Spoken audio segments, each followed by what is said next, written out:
Personal monitoring systems, or PSMs, are just that, personal. So as a first step, it's critical to choose the system that works best for you.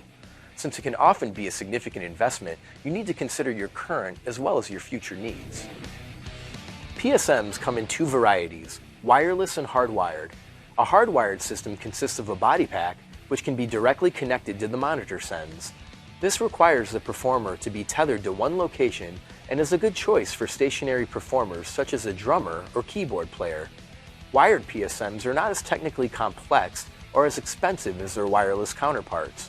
You get all the benefits of a wireless system without adding additional frequencies to manage. Wireless PSMs use RF technology to transmit the monitor mix wirelessly from a transmitter to a belt pack receiver. This allows the performer to move freely about the stage. Once you've determined whether you're using a wired or wireless system, the next question to ask is how many individual mixes you need. This is determined by the number of members in the band and whether or not those band members can share mixes. Typically, each separate mix requires its own dedicated transmitter, but multiple receivers can be used with a single transmitter so that people using the same mix can share a transmitter. Most PSMs can transmit in mono or stereo. Monitoring in stereo can provide a more realistic sound, but quickly takes up monitor sends, so it might not be ideal for bands with many mixes or a small monitor mixer.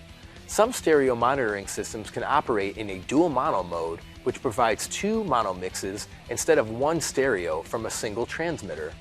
This can come in handy if you're trying to save money or rack space and everyone is satisfied with the mono mix. There are several different ways to set up and configure your PSM. The easiest and most cost-effective option is to utilize the auxiliary monitor sends on the front-of-house console.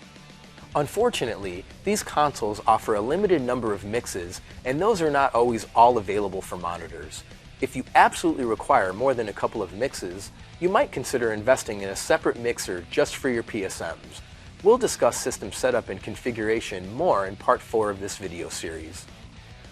Once you've answered all these questions, you'll be able to determine the exact quantities of all the components you'll need.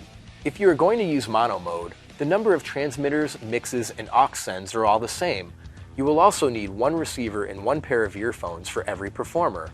So for 4 mixes with 4 performers, you need 4 transmitters, 4 aux sends, and 4 receivers with earphones.